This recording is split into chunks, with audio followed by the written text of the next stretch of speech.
Everyone thinks they know why he keeps to himself. They think something happened. A divorce, probably. A woman who took half the furniture, all the good towels, and somehow the social calendar too. Or maybe he never found the right person. Maybe he got too picky, too stubborn, too set in his ways. Maybe he is one of those men who says he likes peace because saying he is lonely would require too much honesty before noon. That is the story people usually bring to a man like him. But then you actually watch his life for a while, and the story starts to fall apart. Because he does not look broken. He looks rested. There is a difference. He is 54 years old. Let's call him Mark. Mark lives in a house that is quiet enough to hear the refrigerator make its small, judgmental noises at night. He has a coffee mug that nobody is allowed to use, even though nobody else lives there. He owns 3 flashlights, 2 socket sets, 1 cast iron pan that he treats better than most people treat their relationships, and a drawer full of cables that should not be useful anymore, but somehow are. It is 8:40 on a Thursday night. The kitchen is clean enough, not perfect, clean enough. There is music playing from a speaker he bought after reading reviews for 2 hours and then ignoring all of them because the guy in one forum clearly knew what he was talking about. No one is asking him what he is thinking. No one is standing in the doorway with that particular tone that means the next 45 minutes of his life have already been taken hostage. No one is turning a normal sentence into a legal proceeding. Mark is eating dinner in peace. And peace, for this kind of man, is not a small thing. It is the whole thing. That is what people miss when they ask why so many Gen X men choose solitude over drama. They hear solitude and imagine absence, empty chair, cold room, sad man with microwave food and a television, talking to nobody. But for a lot of these men, solitude does not feel like absence. It feels like the first room in years where nothing is exploding. Not loudly, not emotionally, not in the background. Nothing. And the nervous system notices. To understand how he got here, you have to go back to the first quiet house. Not this one, the old one. The house where he came home from school in 1981 or 1984 with a key in his pocket and no adult inside. The house with a couch that smelled like old fabric and dust. The house with a phone on the wall, a television with 5 channels, and food in the freezer that may or may not have required an adult, depending on how brave he felt. He let himself in. He dropped his backpack somewhere irresponsible. He made something to eat. He watched television too close to the screen. He learned which sounds outside mattered and which sounds did not. He learned that a quiet house was not automatically scary. Sometimes a quiet house was just a house. Nobody called it self-regulation. Nobody called it independence training. Nobody said, "This child is developing a lifelong capacity to exist inside his own mind without needing constant external validation." They said, "Don't burn the place down." That was the emotional curriculum. And somehow, he passed. This is one of the strange things about Gen X. They were raised in a world that forgot to supervise them, then later acted surprised when they became adults who did not like being managed. They spent their childhoods figuring things out alone, then entered adulthood and were told that constant emotional negotiation was the price of connection. For some of them, that price felt too high. Not because they hate people, because they know what peace costs. They paid for it early. A Gen X man like Mark is not always easy to understand because he does not announce his internal state in modern language. He will not usually say, "My nervous system is overloaded by unresolved relational tension." He will say, "I'm good." He may not be good, but he is definitely not going to turn it into a seminar. That is part of the problem and part of the appeal. He grew up around adults who had feelings, but not much vocabulary for them. Fathers who worked until their moods became furniture. Mothers who held entire households together with a cigarette, a checkbook, and a level of stress nobody named. Divorces that did not feel like healing journeys, they felt like boxes, lawyers, new apartments, and the strange discovery that love could become paperwork. So he learned to watch. That was the first skill. Before he learned to argue, before he learned to charm, before he learned to leave, he learned to watch the room. He learned the difference between normal quiet and dangerous quiet. He learned when a question was really a trap. He learned when an adult was asking what he wanted and when they were asking him to make their life easier by wanting the correct thing. That kind of childhood makes a man sensitive to drama in a way that does not look sensitive. It looks like distance, but underneath the distance is pattern recognition. He has seen the opening scene before, the sigh from the other room, the nothing that means absolutely not nothing, the text message with a period at the end, the emotional weather moving in from the west, the way one small disagreement becomes an audit of his entire character going back to 1996. He is not afraid of conflict. That is another mistake people make. He has handled layoffs, sick parents, mortgages, bad bags, dead friends, broken cars, court dates, medical bills, teenagers, bosses who used words like synergy without shame, and at least one appliance repair that should have ended with a professional, but did not because he owned tools and had pride. Conflict does not scare him. Pointless conflict exhausts him. There is a difference. Drama to him is not a woman having feelings. It is not a relationship requiring care. It is not a hard conversation that needs to happen. He can handle those things better than people think, especially if the conversation has an actual point and nobody is trying to win an invisible trial. Drama is something else. Drama is emotional debt with no payment plan. Drama is a problem that changes shape every time he tries to solve it. Drama is being punished for saying too little, then punished for saying the wrong thing, then punished for saying the right thing with the wrong face. Drama is when peace is always one sentence away, but the sentence keeps moving. A younger man might mistake that for passion. Mark does not. He did that already. Maybe he married it. Maybe he dated it. Maybe he spent years trying to prove he was patient enough, calm enough, useful enough, successful enough, available enough, masculine enough, vulnerable enough, modern enough, traditional enough, and somehow still spontaneous after a 10-hour workday. At some point, a man like this notices the arrangement. He is not in a relationship. He is in weather management. And when it finally ends, people expect collapse. There is some collapse. Of course there is. He is not made of spare parts, even though he acts like he might be. The first weeks after a long relationship ends can be brutal in a way he will not describe accurately. The silence feels too large. The bed feels like evidence.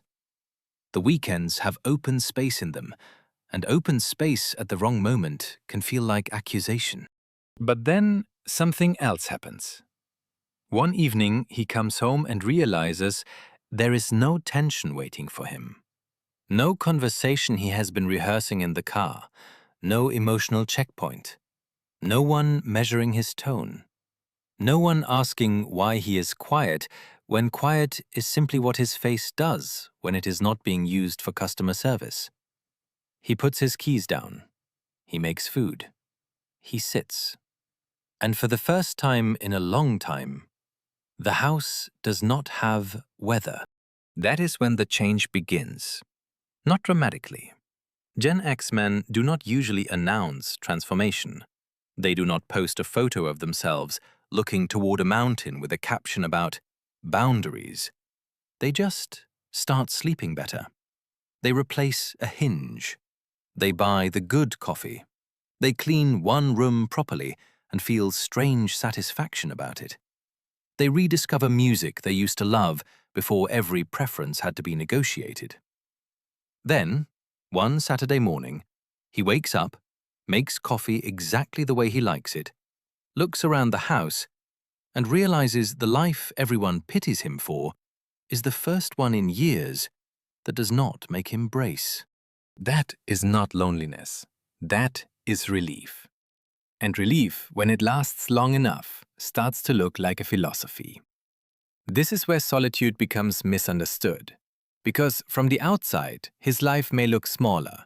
Fewer social events, fewer group photos, fewer brunches with people who talk for 40 minutes and somehow say nothing. Fewer obligations that appear under the name of fun, but are clearly unpaid emotional labor with appetizers.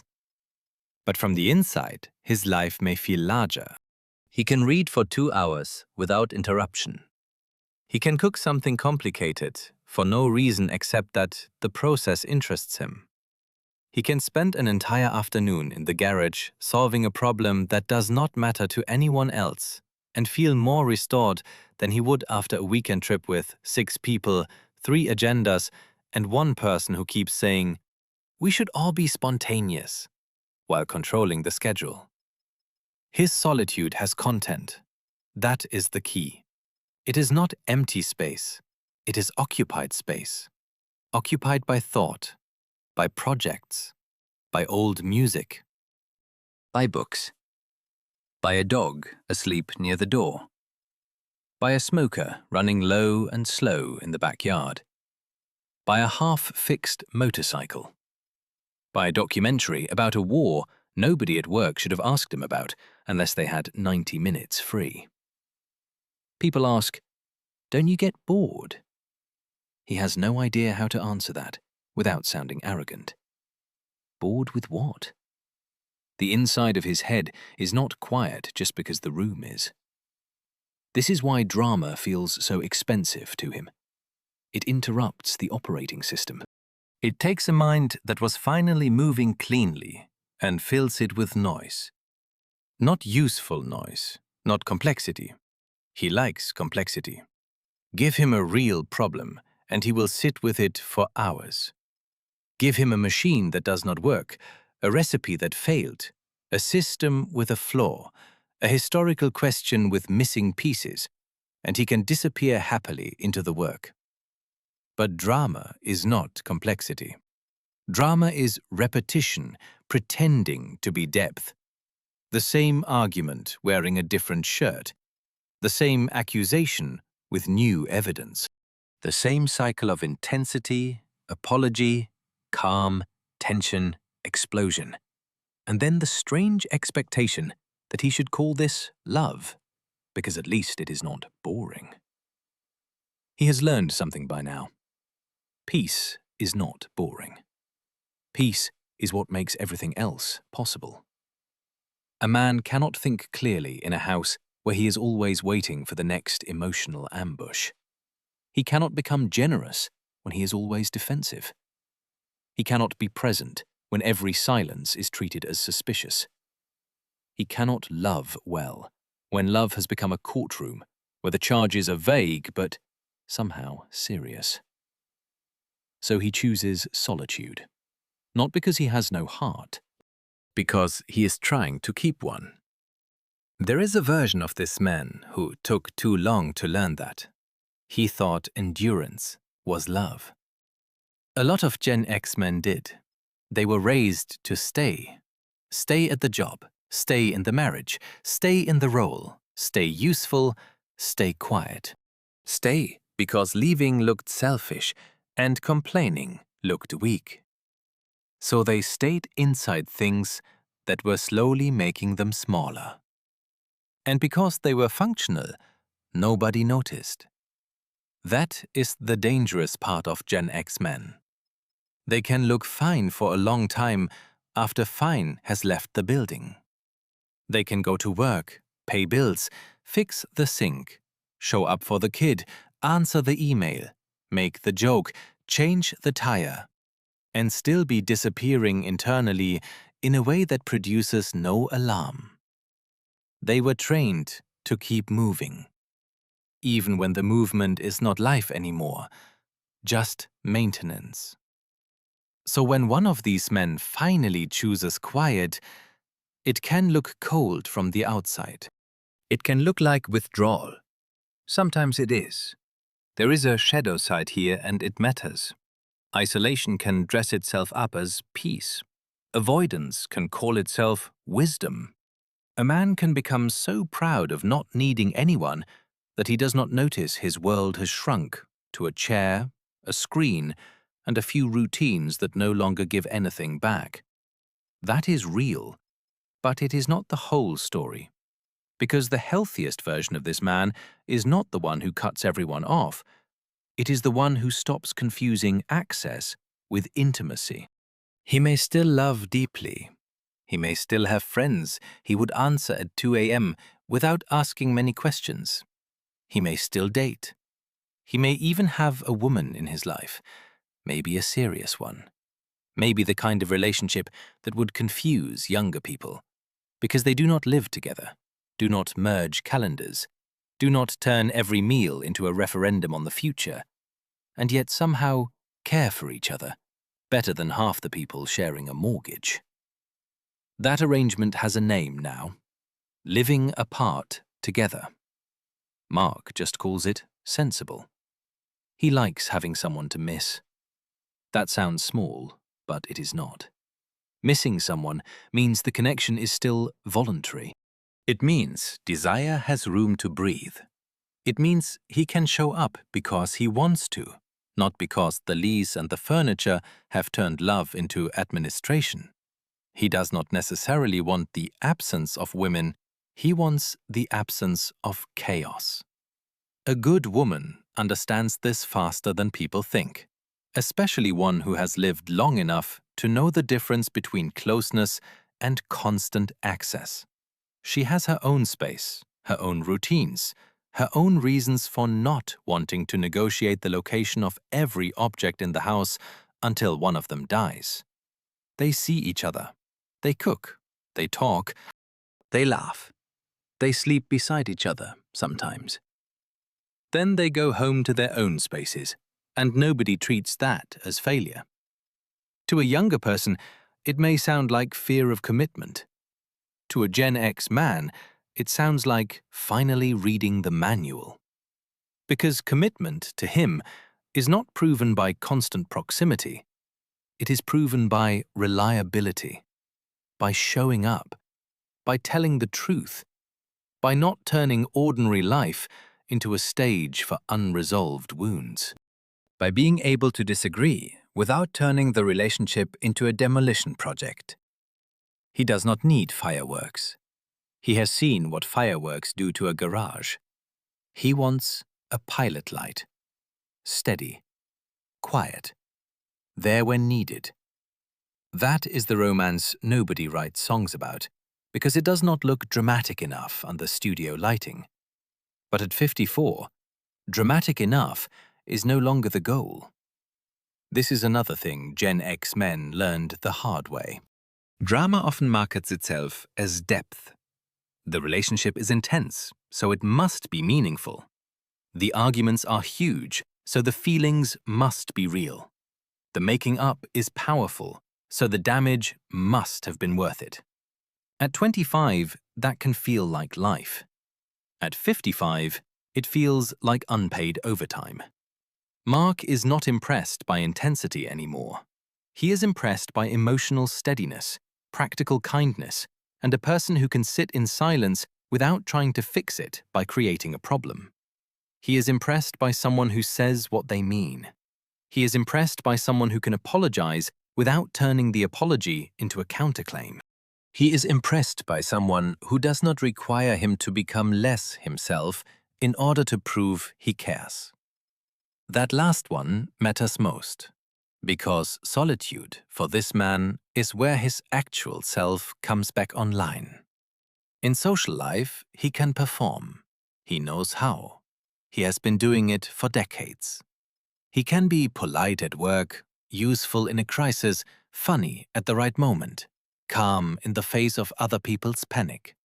He can stand at a party, holding a drink, listening to someone explain cryptocurrency, office politics, or their vacation itinerary with the expression of a man who has left his body, but not rudely. He can do social. He just does not want to live there. Solitude lets him stop managing signals. He does not have to arrange his face. He does not have to translate his thoughts into something smoother. He does not have to pretend to be fascinated by shallow urgency. He can return to the older rhythm, the one built in childhood, before everything became content. A quiet room, a task, a thought that has time to finish. This is why objects matter in his life, physical objects. Tools, records, books, knives, old jackets, a table in the garage, a fishing rod, a cast iron skillet, a guitar he still plays badly, but with commitment. These things do not demand emotional performance. They require attention.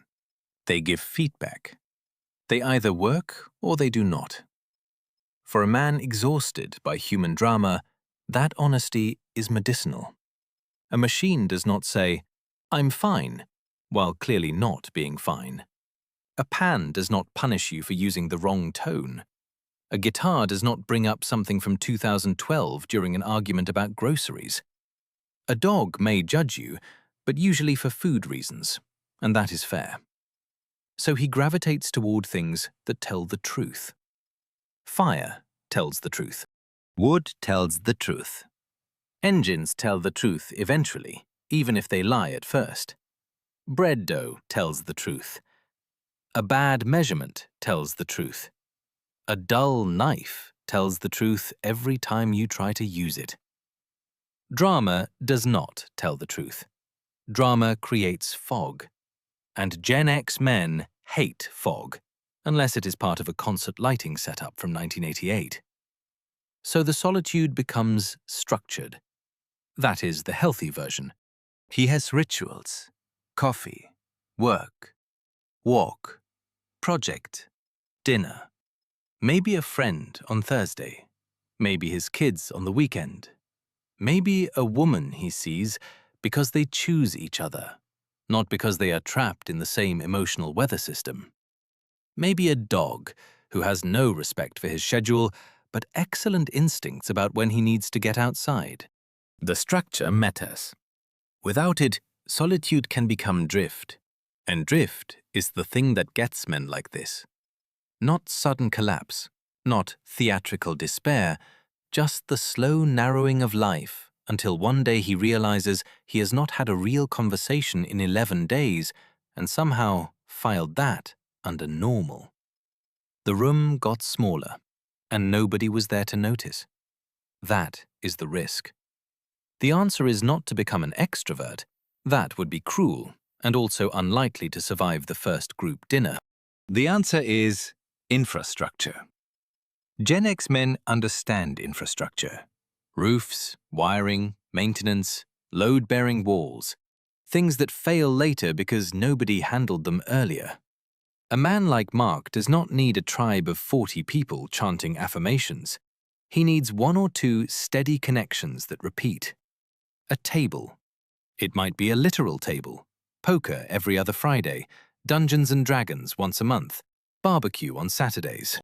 A standing breakfast with one old friend who still remembers him before the world got complicated. Fishing. A garage project. A walk. A 2-minute voice message every Wednesday with a guy he has not seen in 6 years. but still somehow trusts more than most people in his current life. The form does not matter. The repetition matters. Because men like this rarely reach out when they need connection. They reach out when there is a reason. So the trick is to build reasons before the need becomes too large to name. Same time next week is not just a plan. It is a lifeline disguised as logistics. That is how Gen X men often survive themselves. Sideways. Through the activity. Through the thing. Through the table. Through the joke. Through showing up with a tool instead of a confession. And maybe that should be respected more than it is. Not every form of care sounds soft. Some care sounds like, I was in the area. Some care sounds like, you still got that letter? Some care sounds like, come over, I made too much food. When both men know he did not accidentally make too much food. He made enough because he wanted somebody there, but did not want to make a whole thing out of it. That is not emotional illiteracy. It is a dialect. The problem is that the modern world is not good at hearing it. Modern culture loves visible emotion, public healing, identity declarations, carefully branded vulnerability, and the kind of openness that photographs well. Gen X men were formed before that. They do not always trust display. They came from analog identity, where who you were was not what you announced, but what you repeatedly did. You became reliable by showing up. You became competent by fixing things. You became loyal by staying when it was inconvenient. You became a friend by still being there after years of bad haircuts, worse jobs, failed relationships, and one argument nobody remembers clearly, but everyone agrees Steve was wrong. So when a Gen X man chooses solitude over drama, he is not always rejecting love. He is rejecting performance. He is rejecting the kind of relationship where everything has to be discussed, but nothing ever gets resolved. He is rejecting the social life where every gathering feels like being trapped inside someone else's need for attention. He is rejecting the culture that treats peace like a failure of ambition. He is saying, maybe without saying it, I have a limited amount of life left, and I am no longer spending it inside unnecessary noise. That sentence is not bitter. It is math. By his 50s, a man has a different relationship with time. He has buried people. He has watched careers vanish. He has seen institutions change the rules after everyone already played the game. He has learned that some apologies never come, some people never change, and some arguments are just vending machines for exhaustion. So he becomes selective, not cold, selective. There is warmth in him, but it is not available to chaos on demand. He will help his kid move. He will sit with a friend in trouble. He will take care of the dog, the house, the project, the old neighbor's broken gate, the woman he loves, if she knows how to stand beside him without setting fire to the room for proof of life. But he will not audition anymore. That is the shift. Younger men often live as if they are still being evaluated by women, by bosses, by peers, by culture, by some invisible scoreboard that keeps changing categories. Gen X men did that too for a long time. Then one day, many of them looked at the scoreboard and realized the person running it was an idiot. So they stopped. Not entirely. Nobody escapes the scoreboard completely. But enough. Enough to stay home without shame. Enough to leave the party early. Enough to say no without building a court case around it. Enough to prefer a quiet dinner to a dramatic romance. A small circle to a loud crowd. A life that works to a life that photographs well. That is what solitude gives him. A life that works. Maybe not perfectly. Maybe with some cracks. Maybe with a friendship he should repair, a doctor appointment he should make, a conversation he should stop avoiding, a room that has gotten too quiet lately. He is not a myth. He is a man. And men can hide inside peace just as easily as they can hide inside chaos. But at his best, he knows the difference. Solitude gives energy back. Isolation takes it. Solitude makes him more himself. Isolation makes him smaller and calls it wisdom. Drama makes him reactive. Peace makes him available. That last part is the irony. The man who chooses solitude over drama may actually become better at love. Not the cinematic version, not the desperate version, not the kind that needs constant proof because nobody involved trusts the ground under their feet. A calmer love. A love with its shoes by the door. A love that can sit on the porch without turning silence into evidence. A love where two people do not need to consume each other to feel real. That may not look exciting to everyone. It looks exciting to him. Because he remembers the alternative. He remembers the house full of tension, the arguments that solved nothing, the feeling of driving home slowly, because the car was the last peaceful place before the door opened. He remembers being younger and thinking intensity meant something. He remembers how much of his life went into managing moods that were not his. So now, when the house is quiet, he does not panic. He listens. The refrigerator hums. The dog shifts in its sleep. The old song ends, and another one begins. Somewhere there is a hinge that needs oil, and a bill he should probably deal with tomorrow. There is a book on the table. There is leftover chili in the fridge that is better on the second day, which is one of the few promises life consistently keeps. No one is performing. No one is escalating. No one is demanding he prove love by surrendering peace. And for a Gen X man who spent a lifetime learning how to handle everything, that quiet is not emptiness. It is not defeat. It is not the sad final act people imagine when they see a man alone. It is the sound of a nervous system finally not bracing. That is why he chooses solitude over drama. Not because he gave up on people, because he finally learned the difference between being wanted and being consumed, between connection and noise, between a house that is empty and a house that is calm. And once a man has felt that kind of calm, real calm, earned calm, the kind that arrives after years of mistaking endurance for love, it becomes very hard to sell him chaos and call it passion. He is not buying. He has enough tools. He has enough history. He has enough old music, enough good coffee, enough scar tissue, enough common sense, and enough remaining years to be careful with what gets access to his peace.